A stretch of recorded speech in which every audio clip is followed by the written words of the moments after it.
കൂട്ടുകാർക്ക് ശുഭരാത്രി നേർന്നുകൊണ്ട് നമുക്ക് നേരെ ഗൗതമിന്റെ അളകനന്ദയുടെ നാളത്തെ നല്ലൊരു പ്രൊമോ വിശേഷം കേട്ടാലോ. അതിനു മുമ്പായിട്ടൊരു കാര്യം പറഞ്ഞോട്ടെ, നമ്മുടെ ഡെയിലി സ്റ്റോറി എന്ന പേരിൽ ഒരു പുതിയ ചാനൽ തുടങ്ങിയിട്ടുണ്ട് കേട്ടോ. അപ്പൊ ആ ചാനലിനകത്തായിരിക്കും നമ്മള് നിങ്ങളുടെ എല്ലാവരുടെയും ഇഷ്ടവിശേഷങ്ങളായ ഇഷിതയുടെയും മഹേഷിന്റെയും അബിയുടെയും ജാനകിയുടെയും വേദയുടെയും വിക്രത്തിന്റെ ഒക്കെ വിശേഷങ്ങൾ അപ്ലോഡ് ചെയ്യുന്നത്. അപ്പം ആ ചാനൽ കാണാത്തവര് ആ ചാനൽ ഒന്ന് സബ്സ്ക്രൈബ് ചെയ്യണം കേട്ടോ. അപ്പൊ അതിന്റെ ലിങ്കും കാര്യങ്ങളൊക്കെ ഞാൻ താഴെ ഡിസ്ക്രിപ്ഷൻ ബോക്സിൽ ഇടാം കേട്ടോ. അപ്പൊ നമുക്ക് നേരെ നമ്മുടെ വിശേഷത്തിലേക്ക് പോയാലോ. അങ്ങനെ ഇന്നത്തെ വിശേഷം നമ്മൾ കണ്ടു. അവസാനം കനകമ്മ വന്നിട്ട് ആ കാര്യങ്ങളൊക്കെ പിങ്കിയോട് പറയണം. പിങ്കിയോട് തുറന്നു പറഞ്ഞു, ഇവിടെ പിങ്കിമോൾക്ക് ശത്രുക്കൾ ഏറെയുണ്ട്. കാരണം ആ പവിത്രയും മോഹിനിയും കൂടെ കൂടി ചേർന്നിട്ട് നടത്തിയൊരു നാടകമാണോ ഇതെന്ന് എനിക്ക് സംശയമുണ്ടെന്ന് പറയണം. എന്താ എന്താ കനകമ്മ പറഞ്ഞ് എനിക്കൊന്നും മനസ്സിലാവുന്നില്ലെന്ന് പിങ്കി പറയണം. ഈ സമയത്ത് കനകമ്മ പറഞ്ഞു, എനിക്ക് തോന്നേ പിങ്കിമോളുടെ ശാന്തിപുരം പോക്ക് മുടക്കാനായിട്ട് അവർ മനഃപൂർവ്വം എന്തോ പണി ഒപ്പിച്ചാന്ന് തോന്നേ. ലക്ഷ്മിയും പറഞ്ഞു, അതിന്റെ കാര്യം എന്താ? സുമംഗലയ്ക്ക് അങ്ങനെ പറയേണ്ട കാര്യമുണ്ടോ? എനിക്ക് അങ്ങനെ തോന്നേ, എന്റെ ബുദ്ധി തോന്നിയതാട്ടോ എന്ന് പറയണം. ഇത് കേട്ടോ പിങ്കി പറഞ്ഞു, ഒരിക്കലും അങ്ങനെ സുമംഗലാമ്മ അങ്ങനെയൊന്നും കാണിക്കില്ല എന്ന് പറയാം. ചിലപ്പോ സുമംഗലാമ്മേനെ സ്വാധീനിച്ചാണെങ്കിലോ ഈ പറയുന്ന മോഹിനി ഇതല്ല, ഇതിലപ്പുറം ചെയ്യാൻ മടിക്കാത്തവളാന്ന് പറയണം. പിങ്കിക്കുള്ളിൽ സംശയമായി. ശരിയായിരിക്കുമോ? അങ്ങനെയൊക്കെ സംഭവിക്കോ? ലക്ഷ്മിയമ്മ പറഞ്ഞു, വെറുതെ അനാവശ്യം പറഞ്ഞാണ്ടല്ലോ കനകമ്മേ. നീ അടുക്കള ജോലി ചെയ്യാൻ വന്നാണെങ്കിൽ അടുക്കള ജോലി ചെയ്താൽ മതി, ജോലിക്കാരി അത് ചെയ്താൽ മതി, അല്ലാതെ വീട്ടുകാര്യങ്ങളൊക്കെ അന്വേഷിക്കേണ്ട കാര്യമില്ല എന്ന് പറയണം. മോളെ പിങ്കി, നീ ഇതൊന്നും കേട്ട് വിശ്വസിക്കേണ്ട. സുമംഗലയെ നമുക്ക് പണ്ട് മുതൽ അറിയാവുന്നതല്ലേ. സുമംഗല അങ്ങനെ ആരെങ്കിലും വാക്ക് കേട്ട് അങ്ങനെയൊന്നും പ്രവർത്തിക്കുന്നവളല്ല എന്ന് പറയണം. നിനക്ക് ഒരു നല്ല ജീവിതം കിട്ടാനായിട്ട് സുമംഗലെ ആഗ്രഹിക്കുള്ളൂ എന്ന് പറയാം. ഇത് കേട്ടതും കനകം പറഞ്ഞു, അത് ചിലപ്പോൾ ശരിയായിരിക്കും. പക്ഷെ ഈ പറയുന്ന മോഹിനിയൊക്കെ എരിപരി കയറ്റിക്കൊടുത്ത് മനസ്സ് മാറ്റി എടുത്താണോന്ന് അറിയാൻ പറ്റില്ലല്ലോ. അതുകൊണ്ടൊന്ന് സൂക്ഷിക്കുന്നതല്ല. ഞാൻ പറയാനുള്ളത് പറഞ്ഞു കേട്ടോ. ഇനിയിപ്പൊ ഈ കനകം എന്തുണ്ടല്ലോ അങ്ങോട്ട് വെട്ടി തുറന്ന് പറയും. കനകമ്മേനെ കുറ്റക്കാരിയാക്കിയാലും എനിക്ക് കുഴപ്പമൊന്നുമില്ല. പറയാനുള്ള കാര്യങ്ങൾ ആരുടെ മുഖത്ത് നോക്കിയാലും ഞാൻ പറയും. എനിക്ക് അതിനകത്തൊരു ചമ്പലോ നാണക്കേടോ ഒരു ബുദ്ധിമുട്ടോ ഒന്നുമില്ല. എന്നോട് ദേഷ്യപ്പെട്ടാലും കൊള്ളാം, എന്റെ കാരണത്തിൽ രണ്ടെണ്ണം പൊട്ടിച്ചാലും കുഴപ്പമില്ല. ഞാൻ തുറന്നങ്ങോട്ട് പറയും. എന്റെ മനസ്സിലൊരു കള്ളമില്ല എന്നൊക്കെ പറയാം.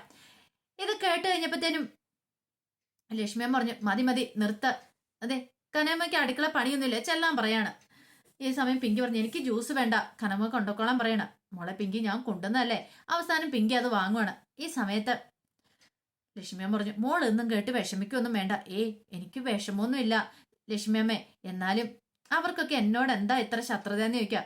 അത് പറഞ്ഞിട്ട് കാര്യമില്ല. മോഹിനിയുടെ സ്വഭാവം പണ്ട് മുതലേ അറിയാലോ. അവൾക്കാണെങ്കിൽ പവിത്ര ഈ വീട്ടിലെ മൂത്ത മരുമോളാണെന്ന് ആഗ്രഹം. ഇപ്പൊ സുമംഗലയുടെ മരുമോളാണല്ലോ മോള്. അപ്പൊ അതിൻ്റെതായ ഒരു കുത്തിത്തിരിപ്പ് ഉണ്ടാക്കാൻ വേണ്ടിട്ടാ. പക്ഷെ അങ്ങനെയൊന്നും ഒരിക്കലും നടക്കാൻ പോകുന്നില്ല. പവിത്രയ്ക്ക് ഈ പറയുന്ന കാര്യപ്രാപ്തിയും കഴിവുകളൊക്കെ ഉണ്ടോ? ഈ കുടുംബത്തിന്റെ കാര്യങ്ങളൊക്കെ ഇപ്പൊ ആരാ നോക്കിക്കൊണ്ട് പോകുന്നത്? മോളല്ലേ. ബിസിനസ്സും കാര്യങ്ങളും ആണെങ്കിലും നന്ദുവിന്റെ കിട്ടുന്ന കാര്യങ്ങളാണെങ്കിലും എല്ലാ കാര്യങ്ങളും അതിനുള്ള കഴിവൊന്നും അവൾക്കില്ല. അല്ലെങ്കിലും പവിത്ര വന്നിട്ടുണ്ടെങ്കിൽ ശരിയാവുമെന്ന് മോൾക്ക് തോന്നുന്നുണ്ടോ? ഇത് കേട്ടതും പിങ്കി പറഞ്ഞു, എനിക്കൊന്നും വേണ്ട. കാരണം ഇത്രയും കാലം ഞാൻ കാത്തിരുന്നു. ഇനി എനിക്ക് ഒന്നും ശരിയാവുമെന്ന് തോന്നില്ലെന്ന് പറയാണ്. ഇത് കേട്ടതും ലക്ഷ്മിയമ്മ പറഞ്ഞു, എല്ലാം ശരിയാവും മോളെ. ഈ ശാന്തിപുരത്ത് നിന്ന് പോയിട്ട് വന്നോട്ടെ ഗൗതം. അതിനുശേഷം ഞാൻ ചില തീരുമാനങ്ങളൊക്കെ എടുത്തിട്ടുണ്ട്. എന്ത് തീരുമാനങ്ങളാ ലക്ഷ്മിയമ്മേന്ന് ചോദിക്കാം. അതെ, ഗൗതം മോനെ മോളെയും കൂടെ ഞാനൊരു യാത്ര പറഞ്ഞുവിടാൻ തീരുമാനിച്ചു. ഇത് അരുന്ധതിയോട് ഞാൻ സംസാരിക്കുകയും ചെയ്താ. ഏടത്തെയും പറഞ്ഞിട്ടുണ്ട് രണ്ടുപേരും കൂടെ യാത്ര പോകാൻ. ആ യാത്ര പോയിട്ട് വരുമ്പോഴത്തേനും നിങ്ങൾ രണ്ടുപേരും ഓക്കെയാവും. നിങ്ങളുടെ മനസ്സുകൾ തമ്മിൽ കുറച്ചുകൂടി ഒന്ന് അടുക്കാനുണ്ട്. ആ അടുപ്പം ഉണ്ടായിക്കോളും എന്ന് പറയണം. ഇത് കേട്ടപ്പോൾ ലക്ഷ്മി അമ്മയോട് പിങ്കി പറഞ്ഞു, അതിന്റെ ഗൗതമും കൂടെ സമ്മതിച്ചിട്ട് വേണ്ടെന്ന് ചോദിക്കാം. ഗൗതത്തിനെ കൂടെ ഞാൻ സമ്മതിപ്പിച്ചോളാം. എന്റെ മോന അവന്. ഞാൻ പറഞ്ഞാൽ അവൻ അനുസരിക്കാതിരിക്കില്ല. ഇനി എത്ര കാലം എന്ന് വെച്ചാ അവൻ ഇങ്ങനെ മുന്നോട്ട് പോകുന്നേ. അവന് ഒരു ജീവിതം വേണ്ടേ. നന്ദോടിന് എന്താ വളർന്നു വരുവാ. നന്ദോടിനാണെങ്കിൽ പല സംശയങ്ങളും ഉണ്ടെന്ന് പറയാം. ഇത് കേട്ട് കഴിഞ്ഞപ്പോ പിങ്കി പറഞ്ഞു, അത് ശരിയാ, നന്ദോടിന് ഇപ്പൊ തന്നെ സംശയങ്ങളുണ്ട്. ഞാനും ഗൗതം തമ്മിൽ വേറെ പിരിഞ്ഞാണോ കഴിയണേന്ന് പോലും അവന്റെ മനസ്സിൽ സംശയങ്ങളുണ്ട്. അവൻ വളർന്നു വരുന്നേക്കുന്ന ഓരോ കാര്യങ്ങളൊന്നും ചോദിച്ചോണ്ടിരിക്കുന്നു പറയാം. ഇത് കേട്ടപ്പോൾ ലക്ഷ്മി പറഞ്ഞു, മോൾ അതുകൊണ്ട് പേടിക്കൊന്നും വേണ്ട കേട്ടോ, മോള് സന്തോഷമായിട്ടിരുന്നോ എന്നൊക്കെ പറഞ്ഞ് പിങ്കിനെ സമാധാനിപ്പിക്കുകയാണ്. ഈ സമയത്ത് നന്ദോട്ടൻ ഗൂഗിൾ മാപ്പ് നോക്കി വഴി പറഞ്ഞു കൊടുത്തോണ്ടിരിക്കുകയാണ് ഗൗതത്തിന്. ഗൗതം പറഞ്ഞു, അങ്ങോട്ട് പോകുന്ന കാര്യം ഓർക്കുമ്പോൾ തന്നെ നിനക്ക് ഭയങ്കര സന്തോഷമാണല്ലോ എന്ന് പറയണം. പിന്നെ അത് പിന്നെ സന്തോഷല്ലേ. ഗൗരിനെ കാണാം, ഡോക്ടർ ആന്റിനെ കാണാം. എനിക്ക് ഭയങ്കര ഇഷ്ടമാ പപ്പ അവിടെ പോവാനായിട്ട്. ഡോക്ടർ ആന്റി പാവാ. ഡോക്ടർ ആന്റി കാലം മരുന്ന് പുരട്ടി തരുമ്പോ ഉണ്ടല്ലോ എന്ത് സുഖമാണെന്നറിയോ, ഒരു പ്രത്യേക ഫീലിങ്സ് ആന്ന് പറയണം. ആഹാ, അപ്പൊ അതിനുള്ളിൽ തന്നെ നീ എല്ലാരും പഠിച്ചു വെച്ചല്ലേ. അതെ, പിന്നെ എനിക്ക് അവിടെ ഇഷ്ടമാ. എന്നെ കൊണ്ട് ഗൗരി ഉണ്ടല്ലോ അവിടെ ഒരു സ്ഥലത്തൊക്കെ പോയായിരുന്നു പറയണം. എനിക്ക് ഇവിടെ ഭയങ്കര ഇഷ്ടമാണ്. എനിക്ക് നാട്ടിലേക്കാളും ഇഷ്ടം ഇവിടെയാ പപ്പ. ഇവിടെ നല്ല ഭംഗിയാന്ന് പറയാണ്. ഒരു കാര്യം ചെയ്താലോ, നമുക്ക് ഇവിടെ ഞങ്ങൾ താമസിച്ചാലെന്ന് ചോദിക്കാം. കൊള്ളാം. അല്ലെങ്കിൽ ഒരു കാര്യം ചെയ്യാം, നമുക്ക് ഗൗരിനെ നമ്മുടെ വീട്ടിലേക്ക് ഉണ്ടാവല്ലോ. ആഹാ, ഇത് കൊള്ളാലോ. അതിന് ഗൗരി വരുമെന്ന് തോന്നുന്നുണ്ടോ? ഞാൻ ഗൗരിയോട് സംസാരിച്ചു നോക്കാം. ഗൗരി ഞങ്ങളോടൊപ്പം പോരുമെന്ന്. ഒരു കാര്യം ചെയ്യാം, ഡോക്ടർ ആന്റീനെയും കൂടെ വിളിച്ചാലോ? ഡോക്ടർ ആന്റീനെ നമുക്ക് നമ്മുടെ വീട്ടിലേക്ക് കൊണ്ടാം. ഉം നല്ല കഥയായിപ്പോയി. അതിന് വീട്ടിൽ സമ്മതിക്കുമെന്ന് തോന്നുന്നുണ്ടോ? ഡോക്ടർ ആന്റിക്ക് ഇവിടെ വീടും കുടുംബവും ഒക്കെ ഉള്ളതല്ലേ? അല്ല, ഗൗരിയുടെ അച്ഛനെ കുറിച്ചൊന്നും പറഞ്ഞില്ല എനിക്കോ? ഇല്ല, ഗൗരിയുടെ അച്ഛനെ കുറിച്ച് പറഞ്ഞിട്ടില്ല. ഗൗരിക്ക് അച്ഛനില്ലാന്നാ തോന്നിയെന്ന് പറയാണ്. അച്ഛനില്ലേ? അതെ, ഗൗരിക്ക് അച്ഛനില്ലാന്നാ എനിക്ക് തോന്നേ. ഗൗരിയോട് അതിനെക്കുറിച്ച് പറഞ്ഞപ്പോ ഗൗരി ഒന്നും പറഞ്ഞില്ല എന്ന് പറയാം. അശ്വടാ, അന്നെങ്കിലേ മോൻ അതിനെക്കുറിച്ച് ഇനിയും ചോദിക്കണ്ട. ഗൗരിക്ക് വിഷമമായിരിക്കും എന്ന് പറയാണ്. ഇത് കേട്ടതും നന്ദു പറഞ്ഞു, അത് ശരിയാ, ഞാൻ പിന്നെ അതിനെക്കുറിച്ചൊന്നും ചോദിക്കാൻ പോയിട്ടില്ല പപ്പ. പക്ഷെങ്കിൽ ഡോക്ടർ ആന്റിക്ക് കുറെ കഥകളും കാര്യങ്ങളൊക്കെ അറിയാം. അതുപോലെ തന്നെ ഗൗരിക്കും കഥകളൊക്കെ അറിയാന്ന് പറയാം. ആ രാത്രി അവിടെ കിടന്ന ദിവസമായി ഡോക്ടർ ആന്റി ഞങ്ങളോട് കഥകളൊക്കെ പറഞ്ഞു തന്നായിരുന്നു പറയാം. അതുകൊണ്ട് എനിക്ക് ഡോക്ടർ ആന്റിനെ ഭയങ്കര ഇഷ്ടമാണ്. ഞാൻ ഒരു കാര്യം ചെയ്തോട്ടെ, ഞാൻ കുറച്ച് ദിവസം ഇവിടെ നിന്നിട്ട് വന്നാൽ പോരെ പപ്പാന്ന് ചോദിക്കാം. അല്ല, പപ്പ വേണമെങ്കിൽ ജോലി തിരക്കാണെ പോയിക്കോ, ഞാൻ ഇവിടെ നിന്നോളാന്ന് പറയണ. ഇത് കേട്ട് കഴിഞ്ഞപ്പോ ഗൗതം പറഞ്ഞ, അമ്പടെ കള്ള, നീ ആള് കൊള്ളാലോ. അപ്പൊ പപ്പാനെ കാണാതിരിക്കാൻ നിനക്ക് പറ്റൂലേ? അല്ല, അതിപ്പോ ഗൗരിയൊക്കെ ഉള്ളതുകൊണ്ട് കുഴപ്പമില്ല, പപ്പ ഇടയ്ക്ക് വന്നാ മതി. ഞാൻ ചികിത്സ എല്ലാം കഴിഞ്ഞ ശേഷം ഞാൻ അങ്ങോട്ട് വന്നോളാം. ഒരു പക്ഷെ ഡോക്ടർ ആന്റി എന്റെ കാല് നോക്കുവാണെങ്കിൽ എനിക്ക് ഉറപ്പായിട്ടും ഭേദമാവും പറയാണ്. ഈ സമയത്ത് ഗൗരിയുടെ അടുത്തേക്ക് നന്ദ ചെല്ലുവാണ്. നന്ദ എന്നിട്ട് ചോദിച്ചു, അല്ല നന്ദൂട്ടിന് ഇതായിട്ട് വന്നില്ലല്ലോ എന്ന് ചോദിക്കണം. അതെ, നന്ദൂന് ഞാനേ ഗൂഗിൾ മാപ്പൊക്കെ അയച്ചു കൊടുത്തിട്ടുണ്ടെന്ന് പറയാം, ലൊക്കേഷനൊക്കെ. അമ്പടി കള്ളി, നീ ആള് കേമയാണല്ലോ പറയണേ. പിന്നെ എങ്ങനെയാ അവര് വഴി കണ്ടുപിടിക്കുക, ഇങ്ങോട്ടേക്ക് വരണ്ടേന്ന് ചോദിക്കാം. അപ്പോഴേക്കും നള്ളി വന്നിട്ട് പറഞ്ഞു, ദേ ഗൗരിമോള് കൈവിട്ട് പോയെന്നാ തോന്നുന്നു കേട്ടോ. എപ്പം നോക്കിയാലും ഇപ്പം നന്ദുവിന്റെ കാര്യം പറയാൻ മാത്രമേ സമയമുള്ളൂ. അതെ, നള്ളി ആന്റി കുമ്പളപ്പൊക്കെ റെഡിയായെന്ന് ചോദിക്കും. എല്ലാം റെഡിയായി. വരുമ്പോഴേക്കും നന്ദൂട്ടന് ചായ ഒക്കെ കൊടുക്കണം കേട്ടോ എന്ന് പറയാം. ചായ ഒക്കെ റെഡിയാന്ന് പറയണം. ആ സമയത്താണ് നന്ദയുടെ ഫോണിലേക്ക് ഒരു കോള് വരുന്നേ. അപ്പം കോള് വരുന്ന നോക്കിക്കഴിയുമ്പോഴത്തേനും നിർമ്മല വിളിക്കുന്നേ. നിർമ്മല വിളിച്ചിട്ട് പറഞ്ഞു, അതെ കാര്യങ്ങൾ ഇച്ചിരി ഗുരുതരമാണ്. മഞ്ജുള മാഡം വെല്ലുവിളികളും കാര്യങ്ങളും ഒക്കെ നടത്തിയിട്ടുണ്ടെന്ന് പറയാണ്.